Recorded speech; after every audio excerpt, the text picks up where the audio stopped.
Sejarawan SD Negeri Semanggi 01.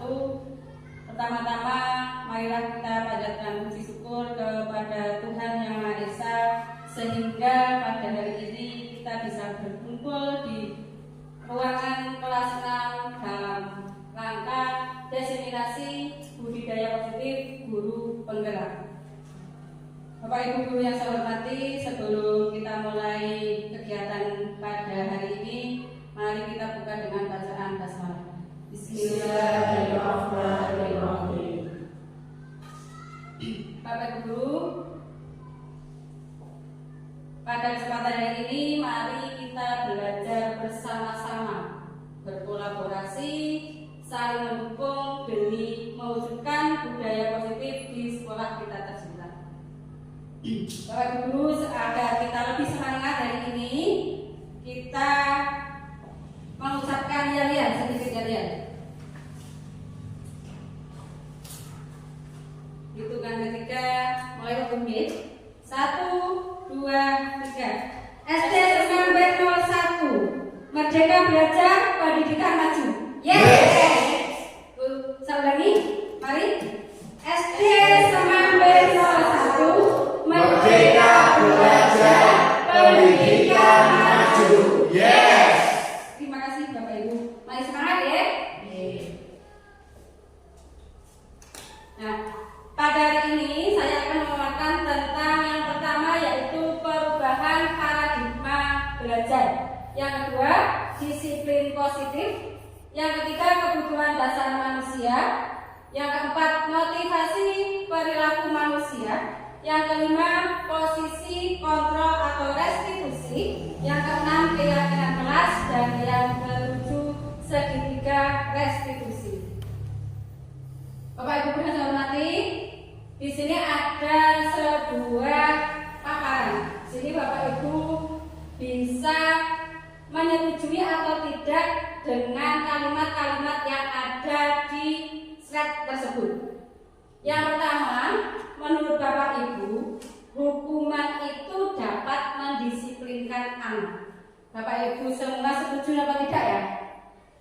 Kalau bahwa hukuman itu dapat mendisiplinkan anak. Setuju. Saya setuju tapi Ya, hukuman itu harus yang mendidik. bagaimana Bu Susi? Saya setuju dengan pernyataan bahwa hukuman dapat mendisiplinkan anak, tetapi syaratnya adalah hukuman itu adalah hukuman yang mendidik. Ya, terima kasih. Intinya hukuman dapat mendisiplinkan anak. Nah, di sini karena hukuman itu dapat mendisiplinkan anak, tapi anak itu disiplin karena takut bahwa begini. Karena saya takut dihukum. Jadi di situ ada keterpaksaan. Saya disiplin karena saya takut nanti akan dihukum. Nah, ini menurut Bapak Ibu, kalau hukuman ini timbul dari anak tersebut atau dari orang lain, dalam agar anak itu dapat disiplin itu timbul dari diri anak atau karena ada faktor dari orang lain. Kalau pernyataannya seperti ini, apakah anak itu saya disiplin karena saya memang butuh kebutuhan saya, atau karena saya disiplin karena saya takut dihukum? Itu dari orang lain atau sudah timbul dari diri kita kalau menurut itu? Dari orang lain ya. Nah, jadi hukuman itu dapat mendisiplinkan. Berarti anak itu disiplin karena takut dihukum. Itu artinya berarti bahwa anak itu ada dorongan dari eksternal, ada dorongan dari luar, sehingga mau melakukan apa yang diperintahkan oleh orang lain. Ya. Untuk yang kedua, memberikan hukuman dengan hal positif seperti membaca atau membersihkan halaman sekolah dapat meningkatkan disiplin anak. Tapi seperti Ibu Susi utarakan bahwa hukuman harus yang positif. Nah, ini juga sama. Hukuman ini masih dalam lingkup bahwa itu karena ada dorongan dari luar, bukan timbul dari hati anak tersebut bahwa ini memang harus saya lakukan karena ini sudah kebutuhan saya. Terus yang ketiga, memberi penghargaan dapat meningkatkan motivasi anak. Betul Bapak Ibu? ya, terima kasih. Betul ya, bahwa selama ini kita menganggap bahwa kalau kita memberi hadiah, pasti anak itu akan lebih semangat, lebih mau meningkatkan motivasi anak tersebut. Nah, tetapi sekarang kita tanya dulu, apakah kalau hadiahnya sudah habis, misalnya ibu istri punya bintang yang bisa menjawab yang dengan benar, saya beri bintang 4. Pada terus setelah diberikan ke anak itu bintangnya habis, apa yang akan terjadi Bapak Ibu? Pasti anak bintangnya sudah habis. Kalau saya menjawab pun saya tidak akan mendapatkan bintang pemberi. Jadi di sini ada hadiah. Mereka mengerjakan sesuatu karena adanya hadiah. Nah ini ya, ini adalah pernyataan-pernyataan yang selama ini kita pakai, yang selama ini kita gunakan dalam pendidikan yang selama ini kita laksanakan. Ada hubungan positif, dan ada penghargaan atau hadiah. Nah, ini semua termasuknya adalah motivasi terhadap anak yang sifatnya berubah, bukan timbul dari diri anak tersebut, karena ada dorongan beda. Berikutnya,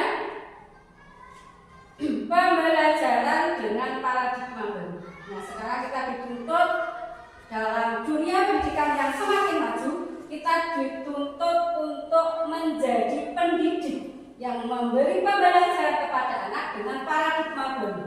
Seperti sekarang kita dituntut untuk mendidik anak tidak hanya mengajar, tidak hanya untuk mentransfer ilmu kita saja, tetapi anak itu diharapkan mempunyai nilai-nilai positif, yaitu adalah karakter di sini disatukan menjadi sebagai karakter profil pelajar Pancasila. Ya. Nah, di sini ada sebuah percobaan ya, atau apa ya namanya, permainan. Di sini ada anak yang mengepalkan tangannya. Coba Ibu Susi mengepalkan tangan Ibu Susi. Terus Mas Angga juga mengepalkan. Coba Mas Angga meminta Bu Susi bagaimana agar Bu Susi ini membuka kepalanya, dan Mas Angga tahu apa sih sebetulnya isi dari kepalanya Bu Susi. Bisa dengan cara paksaan, bisa dengan cara rayuan, bisa dengan cara ya yang penting Ibu ini bisa membuka kepalanya dan agar Pak Angga ini tahu apa yang sesungguhnya Bu Susi ini di apa namanya ini, di dalam kepala itu ada apa? Coba Mas Angga. Bisa dengan rayuan, bisa dengan paksaan.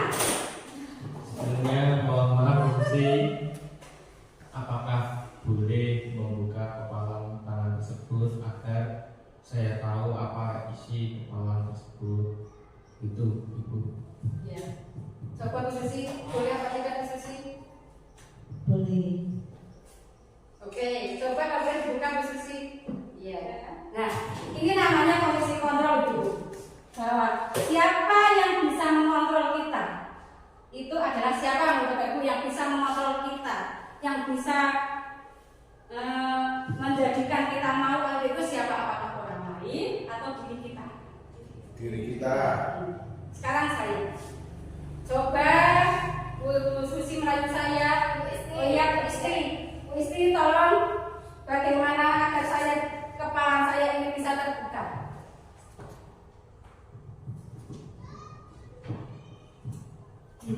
Mohon maaf Bu Wahyudi, bolehkah saya melihat apa isi kepala yang ada di dalam itu?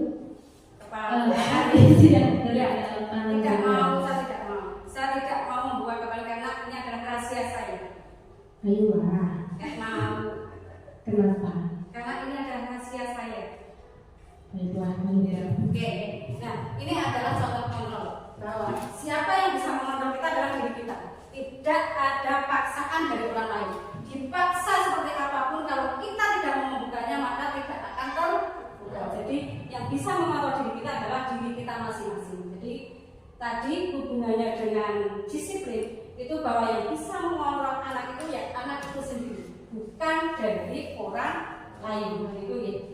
Ini teori kontrolnya bahwa kita beranggapan bahwa guru itu bisa mengontrol murid. Guru itu bisa mengontrol murid. Padahal selama ini kita selalu mengontrol murid harus seperti ini, harus seperti itu. Padahal anak itu merasa terpaksa. Dan kalau sudah kita tidak mengontrolnya lagi, kita sudah tidak memberikan mereka arahan, maka anak itu akan bebas. Dia tidak punya keinginan yang timbul dari dirinya untuk mengontrol dirinya. Ya. Semua penguatan positif efektif dan bermanfaat. Itu tidak selalu bahwa penguatan positif itu efektif. Itu tidak selalu. Tapi hadiah itu juga tidak selalu efektif untuk menjadikan anak itu tetap termotivasi dan berdisiplin. Terus yang berikutnya, bahwa kritik dan membuat orang merasa bersalah dapat menguatkan karakter. Jadi di sini kalau ada anak yang bersalah, maka sebaiknya kita menguatkan karakter mereka. Misalnya kemarin ada kejadian tentang merusak pintu. Jadi mereka ditanya dulu, kenapa kamu merusak pintu? Apa alasanmu? Mereka pasti punya alasan kenapa mereka itu sampai melakukan hal tersebut. Mengapa kamu kok datangnya terlambat? Itu pasti punya alasan. Jadi sebagai guru kita harus menanya dulu alasannya apa. Jangan langsung memberi hukuman dan memberikan dia menjadi rendah. Jadi kita memberi penguatan dulu. Terus di sini orang dewasa memiliki hak untuk memaksa. Itu kalau menurut saya tidak, karena orang itu kalau memaksa itu yang dipaksa itu kemungkinan tadi seperti dipaksa untuk bukan mau, tapi sebetulnya dalam hati saya sebetulnya tidak mau. Jadi seperti itu. Untuk berikutnya di sini ada disiplin positif. Dalam budaya kita makna kata disiplin dimaknai menjadi sesuatu yang dilakukan seseorang pada orang lain untuk mendapatkan kepatuhan. Kita cenderung menghubungkan kata disiplin dengan ketidaknyamanan. Di disiplin tadi kata terpaksa menjadi kita tidak nyaman. Jadi dirubah menjadi sebagai pendidik tujuan kita adalah menunjukkan murid yang mempunyai disiplin diri yang timbul dari diri dia sendiri, bukan karena dari orang lain atau paksaan dari luar.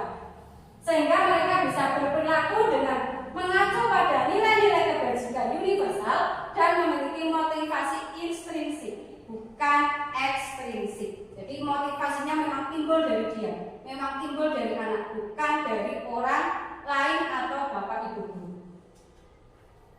Di sini disiplin positif itu merupakan salah satu cara untuk menerapkan disiplin yang bertujuan untuk menumbuhkan kesadaran serta memberdayakan anak-anak untuk melakukan sesuatu tanpa sogokan, ancaman maupun hukuman. Jadi mereka itu melakukan sesuatu dengan ikhlas, dengan tidak adanya dorongan-dorongan dari pihak lain. Kebijakan nilai kebajikan, disiplin sebagai bentuk kontrol diri, yaitu belajar untuk kontrol diri agar dapat mencapai suatu tujuan mulia. Tujuan mulia di sini mengacu pada nilai-nilai atau prinsip-prinsip mulia yang dianut seseorang. Nilai-nilai tersebut dinamakan sebagai nilai-nilai kebajikan. Jadi nilai-nilai kebajikan itu adalah nilai-nilai yang bisa mengontrol dirinya agar bisa disiplin. Di sini ada nilai-nilai kebajikan seperti yang dalam profil pelajar Pancasila ada berakhlak mulia, mandiri, bernalar kritis, berkebenekaan global, bergotong royong dan kreatif. Jadi ini diharapkan semua anak ini memiliki karakter ini itu bukan karena paksaan, tetapi karena timbul dari keinginan mereka sendiri. Yang berikutnya yaitu ada sikap murid. Ini diharapkan bahwa murid itu punya sikap yang toleransi, empati, keingintahuannya kuat, kreatif, kerjasama, percaya diri, berkomitmen, antusias, punya rasa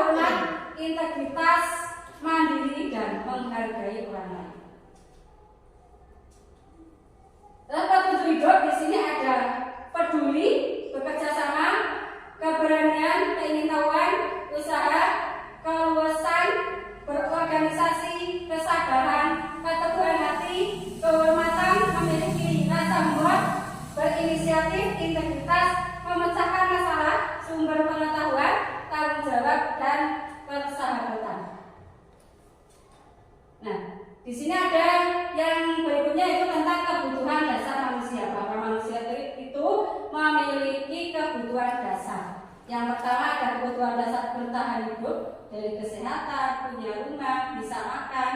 Yang kedua yaitu kasih sayang. Yang ketiga itu penguasaan dan kebebasan. Jadi ada 4 kebutuhan hidup manusia agar manusia ini dapat hidup dengan baik. Nah, berikut Bapak Ibu tayangan tentang kebutuhan dasar manusia.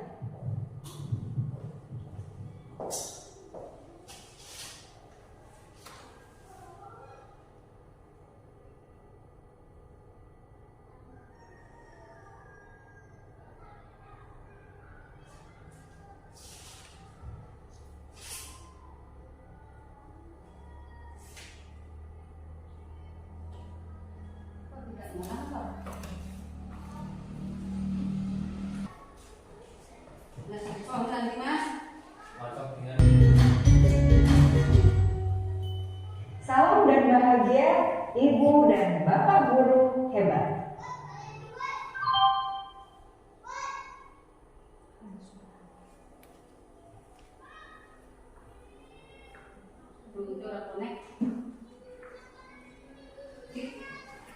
Tenang.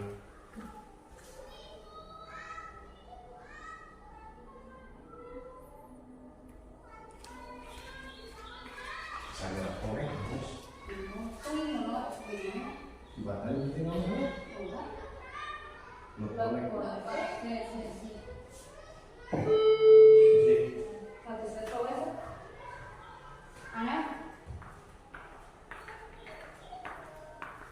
Lanjut, Wak. Kok gak mau dipotong sih?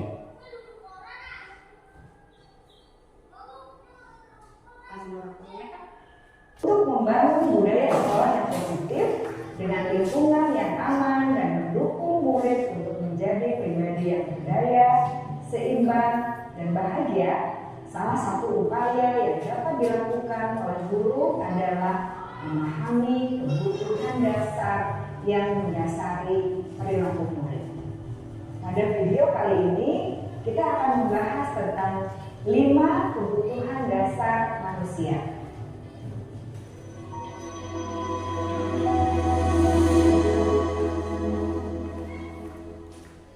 Ki Hajar Dewantara dalam salah satu kutipannya menyatakan, kita ambil contoh perbandingannya dengan hidup tumbuh-tumbuhan. Seorang petani dalam hakikatnya sama kewajibannya dengan seorang pendidik yang menanam padi misalnya. Hanya dapat menuntun tumbuhnya padi. Ia dapat memperbaiki kondisi tanah, memelihara tanaman padi, memberi pupuk dan air, membasmi ulat-ulat atau jamur-jamur yang mengganggu hidup tanaman padi, dan lain sebagainya. Ketika guru memahami kebutuhan apa yang mendasari perilaku murid, dan guru berusaha menuntun dan mendukung murid dalam memenuhi kebutuhannya secara positif, pada hakikatnya guru tersebut ibarat seorang petani yang sedang berusaha memahami kebutuhan masing-masing tanaman. Dan ia berusaha memenuhi kebutuhan tanaman tersebut agar dapat tumbuh dengan subur dan maksimal. Dr. William Glasser, seorang psikiater dari Amerika Serikat, menyatakan bahwa seluruh tindakan manusia memiliki tujuan tertentu, yaitu memenuhi kebutuhan dasarnya. Ketika kelima kebutuhan dasar telah terpenuhi secara memadai, maka murid akan tumbuh dengan seimbang dan bahagia. Sebaliknya, ketika kebutuhan dasar tidak terpenuhi dengan baik, maka seseorang akan mengalami emosi negatif seperti bosan, sedih, dan kecewa.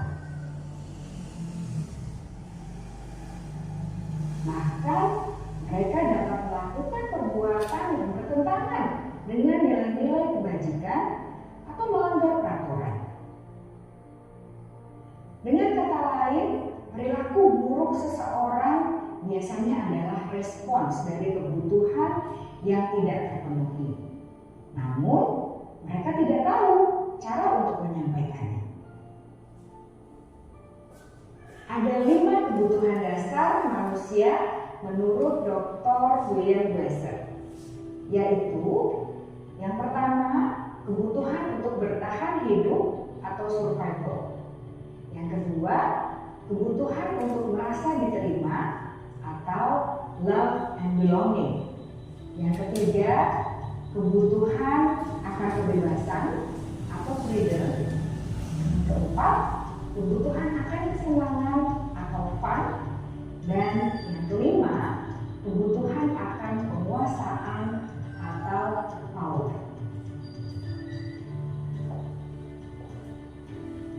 Kebutuhan dasar yang pertama adalah kebutuhan yang bersifat fisiologis untuk bertahan hidup atau survival.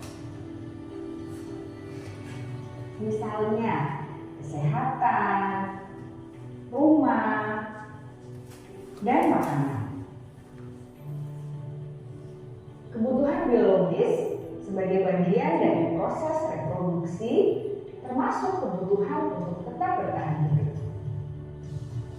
Kebutuhan untuk merasa aman juga termasuk dalam kebutuhan ini.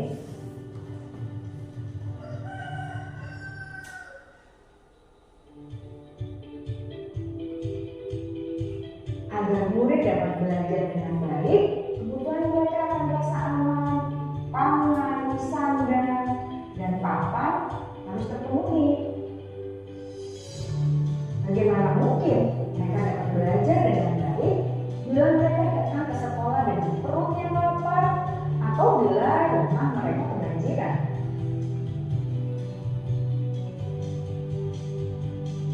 Setelah kita mengetahui kebutuhan pertama yang sebagian besar bersifat fisiologis, mari kita lihat kebutuhan kedua sampai kelima yang semuanya berhubungan dengan psikologis. Mari kita lihat kebutuhan yang kedua, yaitu kebutuhan akan perasaan diterima oleh kelompok atau komunitasnya atau kebutuhan love and belonging. Kebutuhan ini meliputi keinginan untuk tetap terhubung dengan orang lain seperti teman, keluarga, teman kerja, dan kelompok di mana kita tergabung. Setiap murid ingin menjadi bagian yang berharga dari kelas dan juga sekolah. Mereka juga ingin diterima oleh orang lain dan kelompoknya. Bahkan, murid yang terlihat paling cuek pun jauh di dasar hatinya pasti ingin merasa diterima. Sebagai guru, seharusnya kita dapat menerima murid kita apa adanya, sesuai dengan kodratnya. Karena setiap murid adalah unik. Mereka memiliki kekuatannya masing-masing, sehingga guru seharusnya bisa menciptakan kesempatan untuk murid berkolaborasi dan memiliki ikatan emosi satu sama lain. Murid-murid yang memiliki kebutuhan yang besar untuk merasa diterima, biasanya mereka belajar karena suka pada gurunya, dan mereka juga suka bekerja dalam kelompok. Kebutuhan yang ketiga adalah kebutuhan akan kebebasan atau kebutuhan membuat pilihan. Murid harus diberi kesempatan untuk membuat pilihan dan bertanggung jawab atas pilihan yang mereka telah ambil. Memberi mereka kebebasan bukan berarti membiarkan mereka melakukan apa saja yang mereka mau, melainkan lebih memberi mereka kesempatan untuk membuat pilihan, menyuarakan pendapat mereka dengan percaya diri, dan memberi mereka kesempatan untuk mencoba hal-hal yang baru. Pembelajaran dengan metode yang beragam dan menarik juga akan memenuhi kebutuhan murid tentang kebebasan ini. Pembelajaran berdiferensiasi di di mana guru menyediakan beberapa jenis tugas yang bisa dipilih oleh murid sesuai dengan mereka, sangat baik untuk mengembangkan murid menjadi lebih mandiri dan memiliki motivasi internal. Karena kebutuhan akan kebebasan pada dasarnya adalah kebutuhan untuk mandiri, memiliki otonomi, memiliki pilihan, dan mampu mengendalikan arah hidupnya sendiri.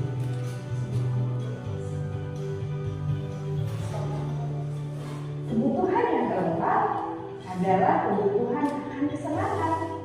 Bayangkan Bapak Ibu, hidup tanpa rasa senang. Betapa menyedihkannya. Glasser menghubungkan kebutuhan akan kesenangan dengan belajar.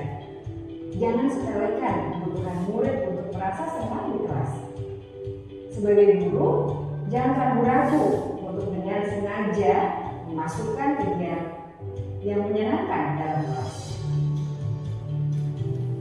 Murid-murid dengan kebutuhan dasar kesenangan yang tinggi ingin menikmati apa yang mereka lakukan. Mereka juga konsentrasi tinggi saat mengerjakan hal-hal yang disenangi.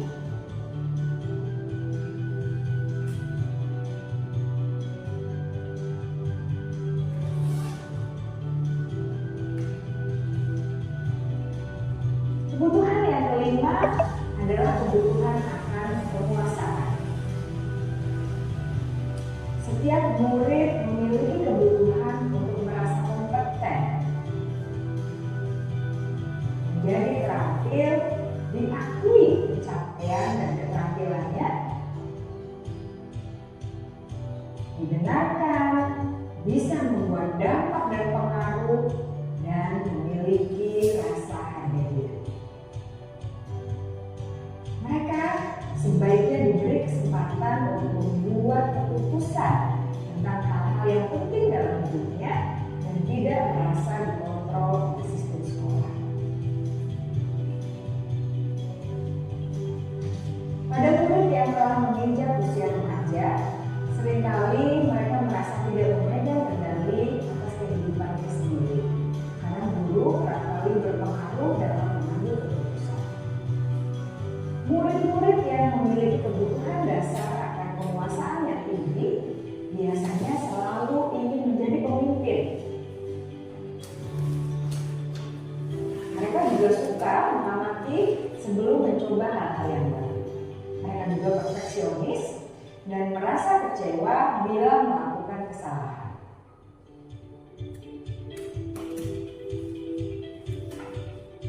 Ibu dan Bapak guru sangatlah penting bagi kita untuk mengetahui kebutuhan dasar murid-murid agar kita memahami alasan dibalik sikap dan tingkah laku mereka.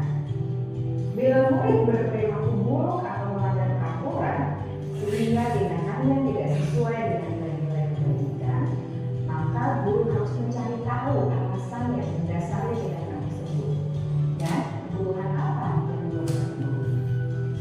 Melalui percakapan dengan guru dalam pendekatan disiplin positif, murid dapat diajak untuk bersikap reflektif dalam mengenali kebutuhan-kebutuhan yang berusaha mereka penuhi dan mendasari tindakan mereka. Jika guru mengabaikan perilaku buruk murid, maka perilaku tersebut akan berpengaruh pada suasana kelas yang kurang kondusif dan akan berpengaruh pada tujuan dari pendidikan itu sendiri. Ibu bapak guru hebat, mari kita menjadi guru yang lebih baik dengan memahami kebutuhan dasar murid-murid kita dan senantiasa membimbing mereka untuk menjadi pribadi yang berdaya, seimbang, dan bahagia. Salam dan bahagia, Ibu dan Bapak Guru.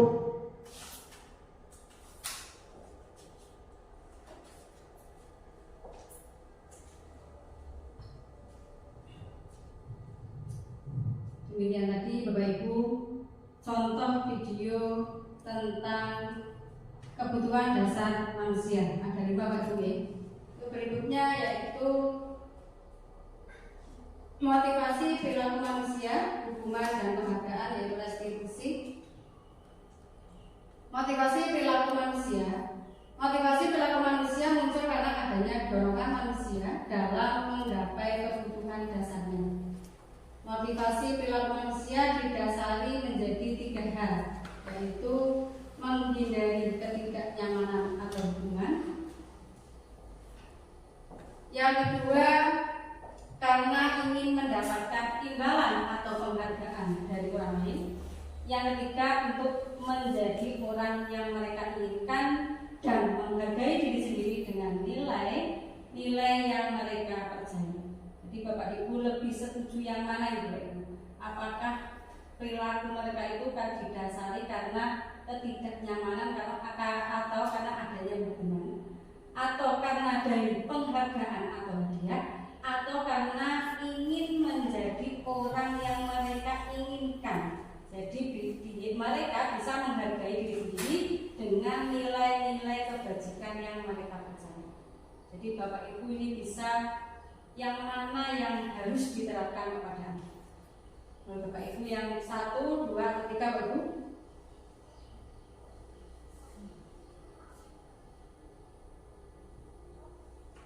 Yang berapa Bu Gusti?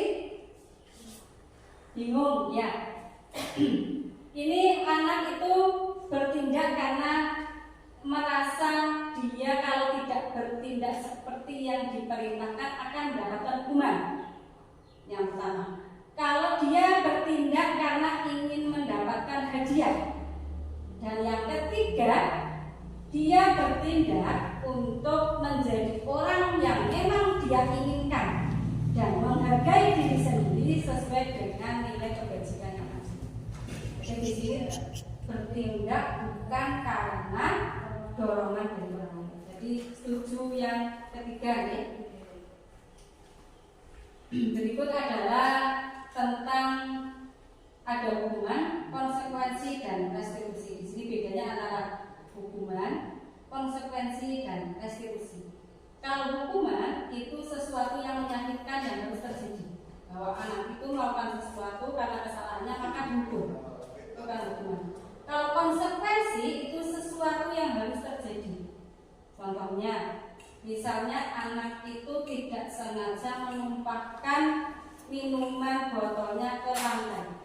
Nah, anak ini diminta untuk mengelap atau membersihkannya. Itu namanya konsekuensi yang harus dilakukan. Beda dengan hukuman. Misalnya anak itu terlambat karena bangunnya kesiangan, karena tadi malam menonton televisi terlalu malam. Terus langsung dihukum, diminta untuk lari mengitari lapangan 2 kali. Ini namanya hukuman. Tapi kalau restitusi itu merupakan pilihan.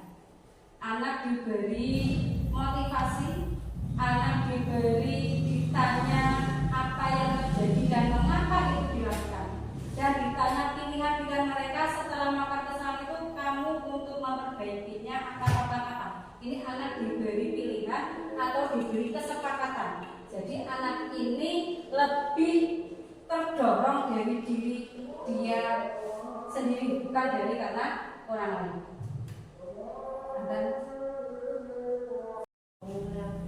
Ya. Oke Bapak Ibu, kita lanjut.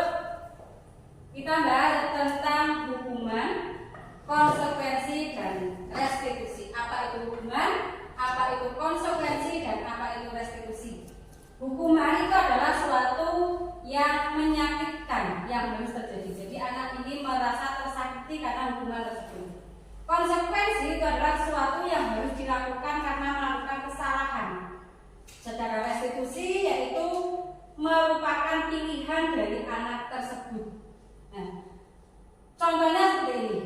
Bila ada anak yang terlambat terus dihukum oleh guru untuk mengelilingi lapangan, itu termasuknya hukuman karena dia dihukum karena kesalahan.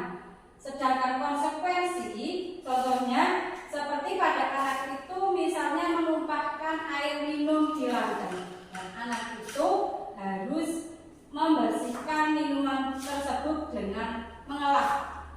Sedangkan restitusi itu adalah merupakan pilihan. Jadi anak diberi pilihan karena sudah melakukan kesalahan, dan anak ini diberi pilihan apa yang akan dilakukan untuk memperbaiki kesalahan tersebut.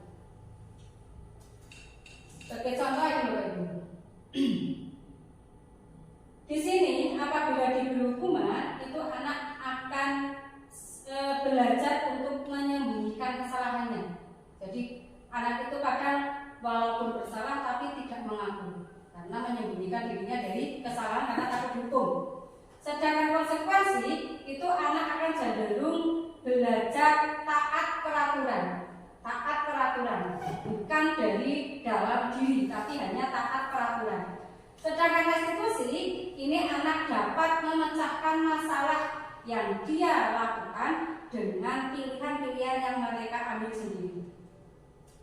Nah, ini ada sebuah ilustrasi. Nah, mencatat 100 kali di dalam buku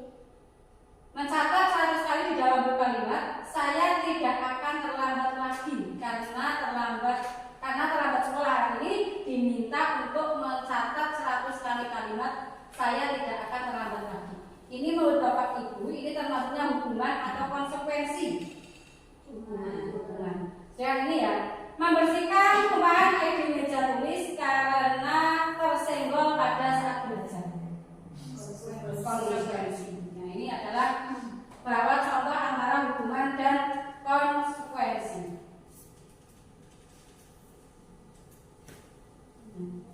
Hukuman oleh penghargaan. Jadi di sini intinya saat kita berulang kali menjanjikan hadiah kepada anak-anak agar berperilaku bertanggung jawab atau kepada seorang murid agar mempelajari sesuatu yang baru atau kepada orang karyawan agar melakukan pekerjaan yang berkualitas, kita sedang berasumsi mereka tidak dapat melakukannya atau mereka tidak akan memilih untuk melakukannya. Jadi apabila kita itu memberi penghargaan, itu anak atau seorang ini melakukan pekerjaan itu karena penghargaan. Jadi antara penghargaan dengan hukuman itu hampir sama di sini. Jadi tidak dihukum tapi diberi penghargaan. Tapi penghargaan ini nantinya anak ini tidak akan melakukan yang kita inginkan karena kalau tidak ada penghargaan. Jadi inti hukuman dan penghargaan itu hampir sama atau mirip. Nah, ini selanjutnya beberapa pernyataan dari hasil pengamatan selama ini tentang tindakan memberikan penghargaan yang nilainya sama dengan menghukum seseorang, bahwa menghukum dan memberi penghargaan ini tidak akan berpengaruh jangka lama, hanya jangka pendek di saat mereka diberi hadiah atau diberi hukuman, jadi tidak berjangka panjang. Terus yang kedua, penghargaan tidak efektif, dapat merusak hubungan. Penghargaan ini dapat merusak hubungan. Misalnya pada waktu kita mendidik atau memberi hadiah kepada anak, misalnya anak ini diberi hadiah karena bisa menjawab pertanyaan, terus yang satunya tidak bisa menjawab pertanyaan, padahal anak yang satu ini juga belajar, tapi dia tidak diberi penghargaan apapun. Jadi yang satu ini merasa tersisihkan karena dari penghargaan ini.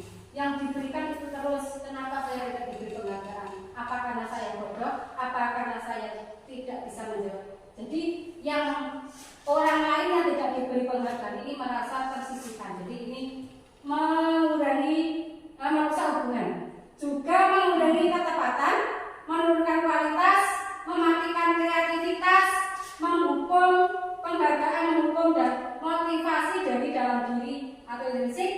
Ini kalau mematikan kreativitas, bahwa hadiah ini bisa mematikan kreativitas. Jadi anak ini berkreativitas bukan karena adanya hadiah. Jadi tidak ada motivasi dari dalam diri atau intrinsik. Motivasi dalam diri saat seseorang anak belajar untuk pertama kali menggabungkan huruf-huruf dan kata-kata serta menyadari bahwa ia dapat membaca, timbul pijar di matanya dan sebuah senyuman di wajahnya. Ini karena mereka bangga, ternyata saya bisa. Beda dengan kamu kalau bisa membaca, nanti saya beri uang 10.000. Nah, tapi dia tidak merasa bangga karena dia bisa karena ada hadiah. Ciri-ciri restitusi yang pertama, restitusi bukan untuk menebus kesalahan, namun untuk belajar dari kesalahan. Bukan untuk menebus kesalahannya, tapi belajar dari kesalahan untuk menjadi lebih baik. Restitusi memperbaiki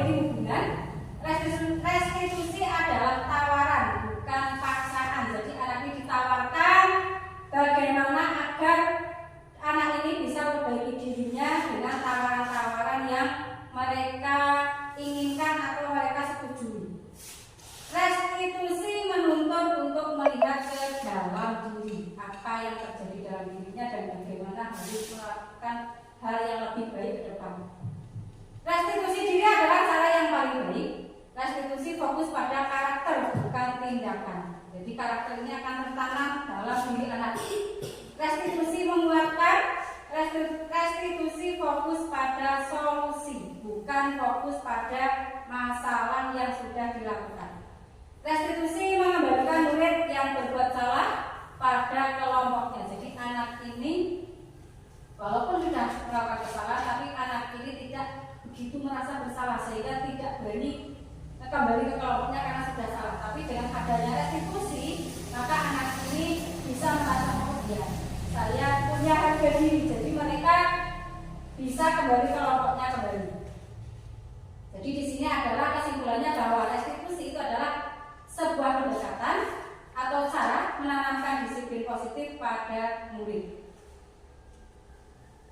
Perbedaan penanganan.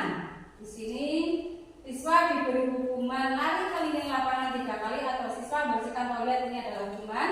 Sedangkan konsekuensi contohnya siswa diberi konsekuensi untuk mengerjakan tugasnya pada saat istirahat karena tidak mengerjakan PR, maka konsekuensinya mengerjakan PR ini pada jam istirahat, padahal yang lain diminta untuk istirahat. Terus kalau restitusi ini guru menanyakan keyakinan kelas yang sudah disepakati. Jadi ada keyakinan kelas sudah disepakati, apabila tidak mengerjakan PR ini harusnya bagaimana? Jadi ada kesepakatan di situ. Jadi anak tidak merasa terpaksa dalam melakukan perbaikan dari kesalahan ini. Posisi kontrol di sini ada 5. Yang pertama itu ada penghukum. Nah, penghukum ini bahwa tadi kalau anak melakukan kesalahan, maka penghukum ini kita ini sebagai guru itu langsung menghukumnya tanpa memberi pertanyaan atau arahan. Sedangkan pembuat merasa bersalah, ini anak dibuat merasa bersalah dulu dengan apa yang sudah dilakukannya. Terus sebagai teman, ini kita berlaku sebagai teman, ditanya, diberikan motivasi. Terus kita juga sebagai pemantau dan sebagai restitusi. Posisi kontrol di sini kalau menghukum itu contohnya gini, kalau kamu tidak melakukannya, awas apa yang kamu rasakan nanti. Dan di sini kalau kamu membuat orang bersalah, kamu seharusnya kamu sudah tahu itu lelah sekali, maka katanya stres menghadapi tingkah laku kamu. Jadi mereka anak ini diberi rasa bahwa iya saya salah. Jadi mereka merasa bersalah. Nah sebagai teman, ayolah lakukan demi ibu, tolong kamu jangan rame, bantu ibu ya, ini sebagai teman. Nah, sedangkan pemantau itu mengacu pada peraturan yang ada.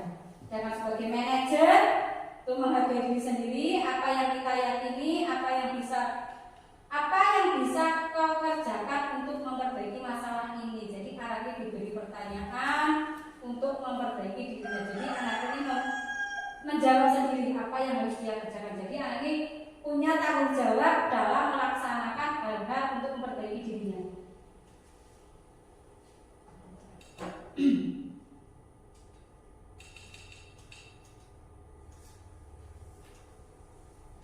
Yang berikutnya yaitu tentang keyakinan kelas.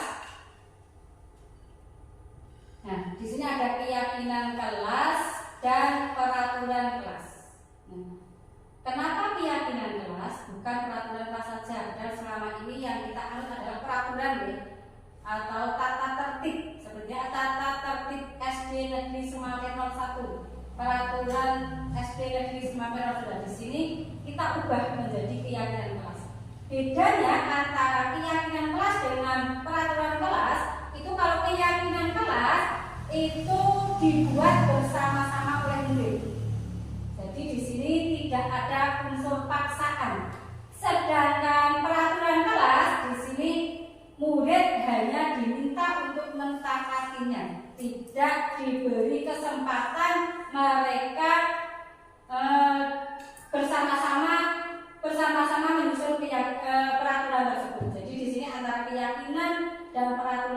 bedanya di situ. Nah, peraturan itu anak itu hanya melakukan, sedangkan keyakinan anak ini sudah membuat sendiri atau ikut membuatnya. Jadi mereka ada rasa tanggung jawab untuk mentaati keyakinan kelas tersebut.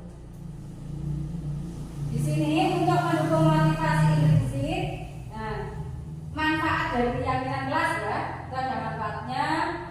Di sini untuk mendukung motivasi implisit dari siswa, kembali ke nilai-nilai keyakinan yang lebih menggerakkan seorang dibandingkan mengikuti serangkaian peraturan-peraturan. Tahapan menciptakan keyakinan kelas. Yang pertama yaitu tentukan nilai-nilai kebajikan yang ingin dijadikan perhatian utama di sekolah Anda. Sudah pendapat di sini. Ingin apa saja agar kelas kita aman, agar kelas kita nyaman, agar kelas pembelajaran dalam kelas itu menyenangkan. Apa yang akan dilakukan semua anak-anak dan guru saat ada di dalam kelas ini diberi pertanyaan, sudah pendapat, saling berkomentar. Yang kedua, sempurnakan beberapa daftar nilai-nilai kebajikan yang utama. Bahas kembali dalam kelompok utama. Jadi dibahas kembali setelah anak-anak ini menuliskan nilai-nilai kebajikan yang ingin diterapkan, terus dipilih kembali kebajikan apa yang akan diterapkan di kelas. Setelah itu buat poster yang memuat sosial media keyakinan sekolah atau kelas. Sini ada contohnya. Ada keyakinan kelas yang pertama yaitu selalu bersikap positif, senantiasa menjadi diri yang terbaik, percaya dan menghormati orang lain, serta barang miliknya, berkomitmen terhadap setiap tugas, senantiasa membantu, berperilaku jujur dan tidak merugikan orang lain. Di sini kalau keyakinan kelas itu menggunakan kata-kata yang positif, Bapak Ibu, bukan kata-kata yang negatif. Kalau dalam peraturan kan biasanya jangan, tidak boleh, jangan buang sampah sembarangan, tidak boleh terlambat. Nah, kalau di dalam keyakinan kelas ini menggunakan kata-kata yang positif, tidak menggunakan kata tidak boleh atau jangan.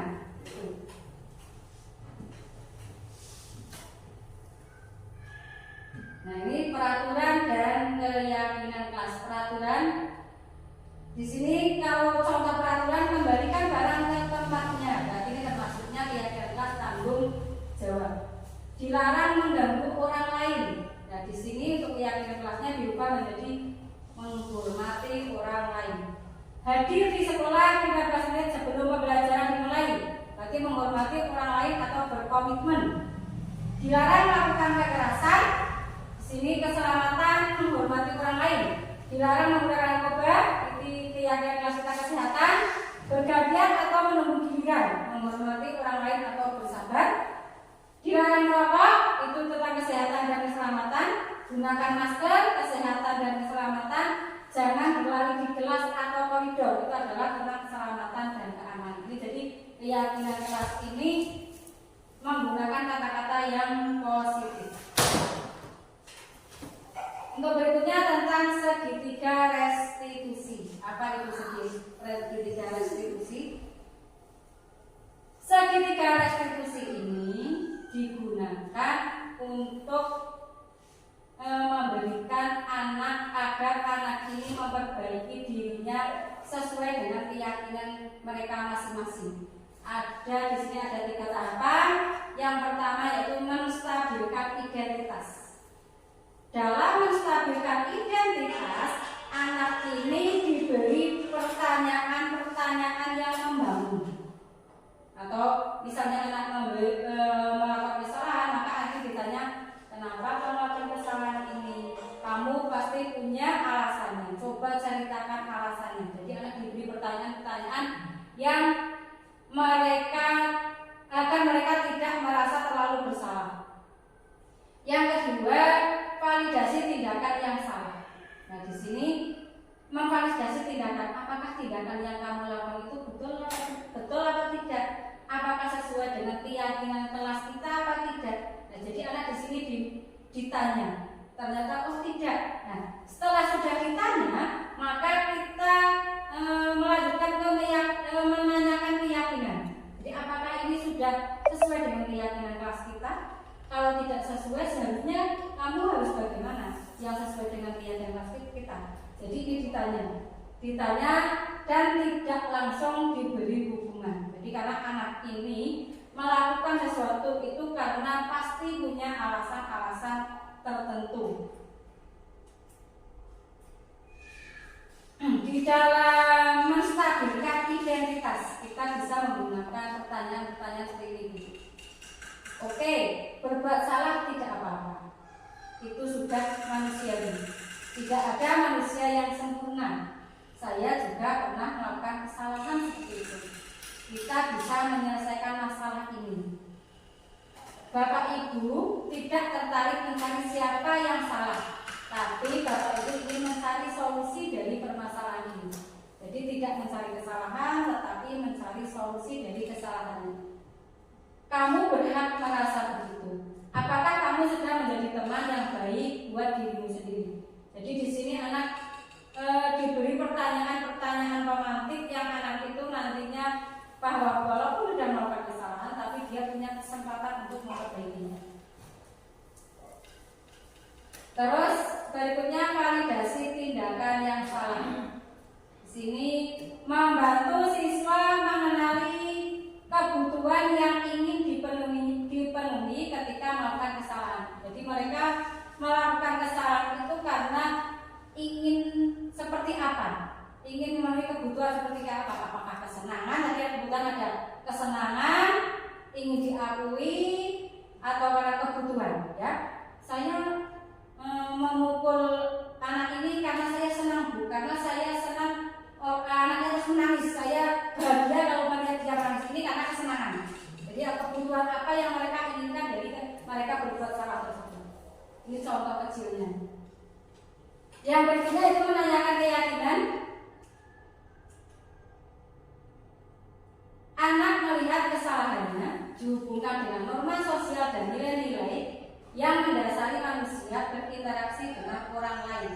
Jadi mereka diberi keyakinan apakah hal yang kamu lakukan itu sudah sesuai dengan keyakinan kelas kita. Kalau tidak sesuai, apa yang harus kamu lakukan?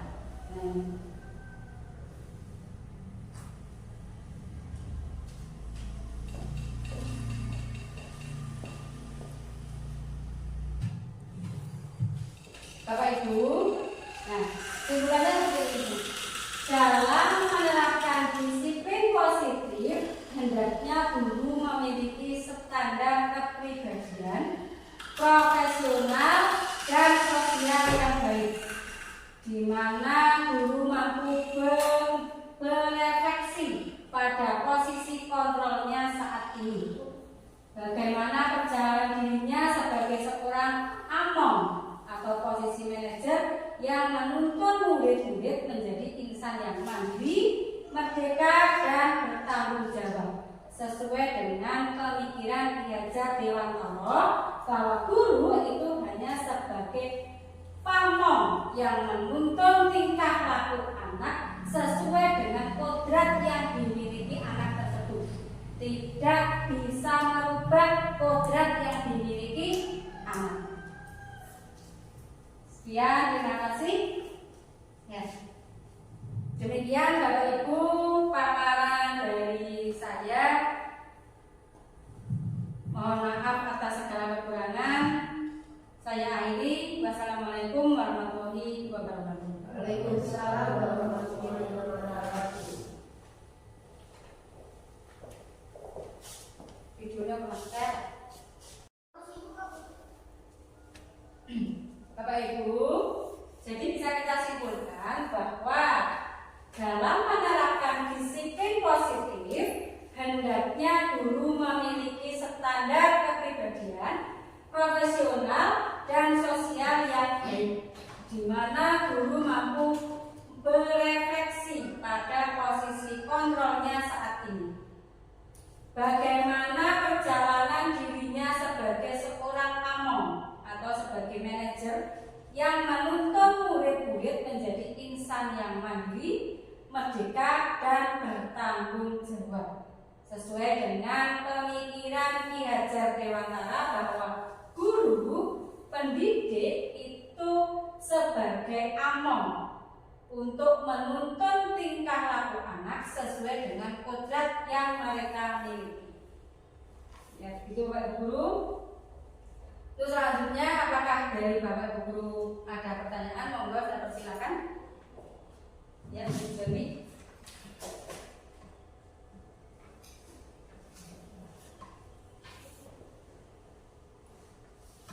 Ya, terima kasih.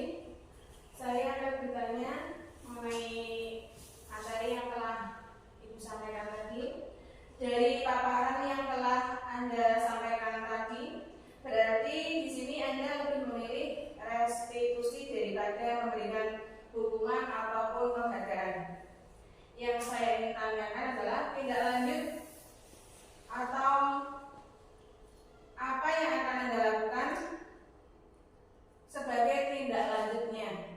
Terima kasih. Ya, terima kasih Bu Jemi. Di sini apa yang akan saya lakukan dalam tindak lanjut dalam lebih memilih restitusi dibandingkan hukuman atau penghargaan, ya. Ya, menurut saya restitusi itu lebih baik dibandingkan hukuman atau penghargaan.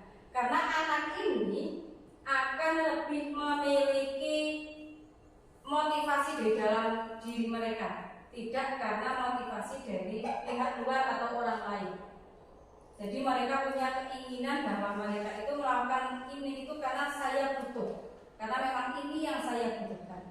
Jadi di sini tidak lanjut saya di dalam kelas 6 terutama sudah saya laksanakan, saya dengan membuat kesepakatan atau keyakinan kelas bersama. Jadi keyakinan di sini anak-anak itu memberi pendapat mereka masing-masing, keyakinan kelas apa yang akan mereka lakukan agar kelas yang mereka tempati itu menjadi kelas yang aman, nyaman, dan pembelajaran berlangsung dengan baik. Di sini sudah saya terapkan dan sudah membuat keyakinan kelas yang disepakati bersama-sama. Itu Ibu Jemi. Terima kasih. Ada yang lain? Monggo. Ya, cukup. Terima kasih. Demikian Bapak Ibu paparan dari saya. Terima kasih. Mohon maaf atas segala kekurangan dan kesalahan. Saya akhiri. Wassalamualaikum warahmatullahi wabarakatuh. Waalaikumsalam warahmatullahi wabarakatuh. Baik, sama lagu kita yang info-info penting, menurut. Wis. Assalamualaikum warahmatullahi wabarakatuh. Waalaikumsalam warahmatullahi wabarakatuh. Apa kabar hari ini? Alhamdulillah luar biasa, tetap semangat, Allahu Akbar. Nah, anak-anak, hari ini kita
keyakinan kelas apa yang akan kita lakukan agar kita memiliki kelas yang nyaman, memiliki kelas yang aman, dan kita nyaman untuk belajar.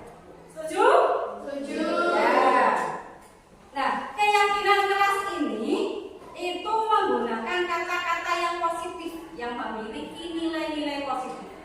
Contoh, kalau di dalam peraturan sekolahan kita itu kan dilarang membuang sampah sembarangan, ada tidak? Ada. Nah, itu kan ada kata-kata dilarang. Nah, di dalam keyakinan kelas itu tidak menggunakan kata-kata yang negatif. Nah, kata-kata negatif itu dihilangkan. Nah, contohnya tadi tidak membuang sampah sembarangan, berarti tidaknya dihilangkan. Berarti kalau tidaknya dihilangkan, berarti kata-katanya itu bagaimana? Membuang sampah sembarangan. Nah, itu kan belum menandakan kalau itu kita punya keyakinan yang baik. Kalau membuang sampah sembarangan, betul kata Kirana.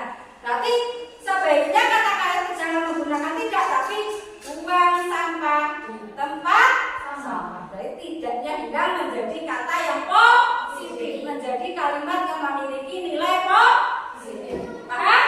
Contoh, di dalam kelas misalnya, di saat kita mengerjakan ulangan, kita tidak boleh apa?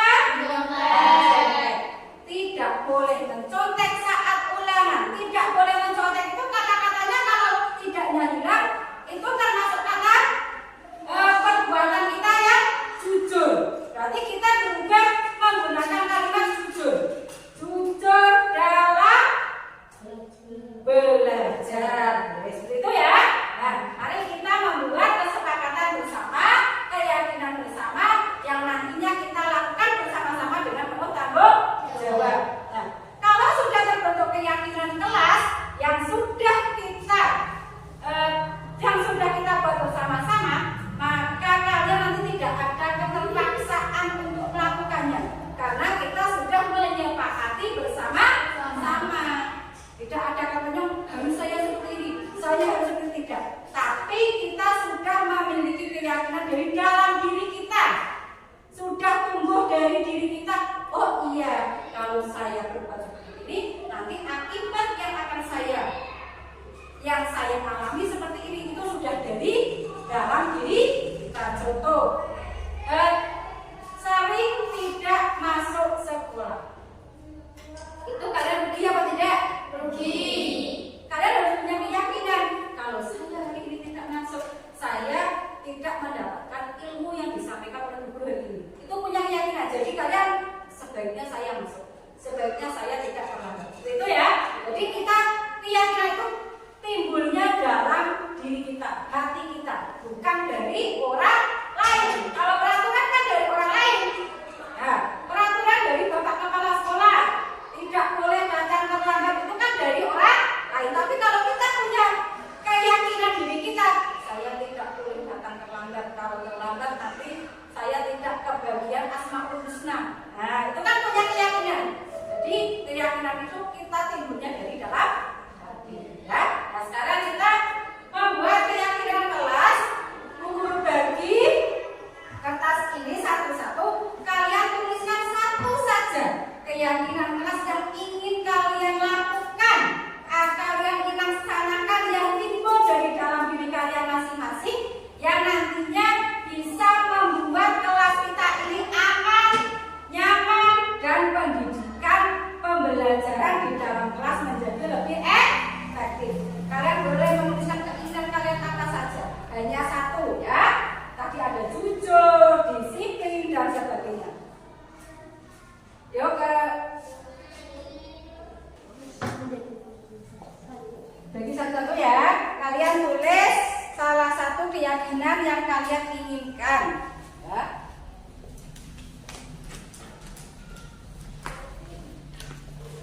Mas Reza?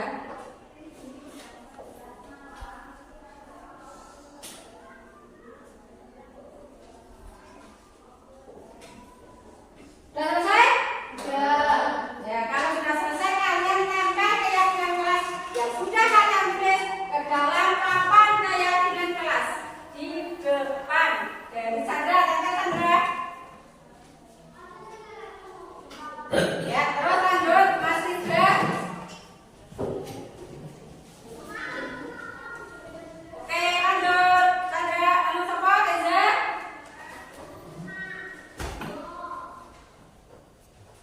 Fani, Intan,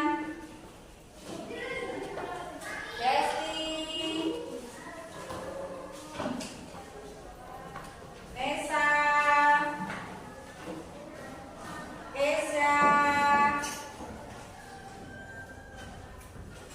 Tegar,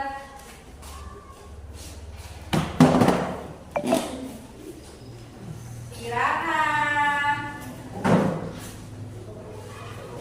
Bagas.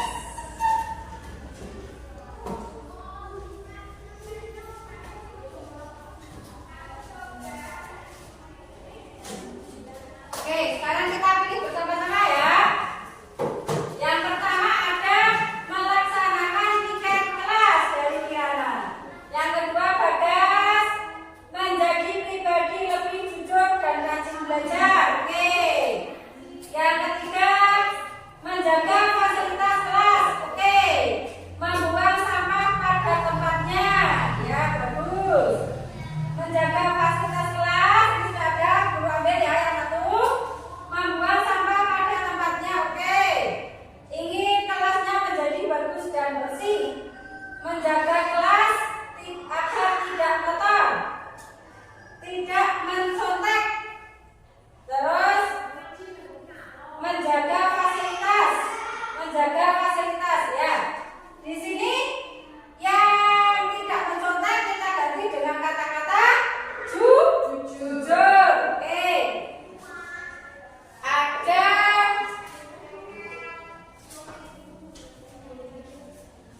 1, 2, 3, 4, 5, 6 ya, ada kesepakatan kelas kita ada 6. Yang pertama tadi tidak boleh mencontek, berarti kita harus jujur. Terus menjaga fasilitas kelas. Terus yang ketiga menjaga kebersihan. Yang keempat nih, menjaga kelas biar tidak kotor sama tadi piket, melaksanakan piket. Terus yang kelima, tidak berlari-larian, berarti apa? Disiplin. Terus menghormati antar sesama dan antar guru, juga antar murid atau siswa dengan guru, bapak kepala sekolah dan warga sekolah. Berarti ada 6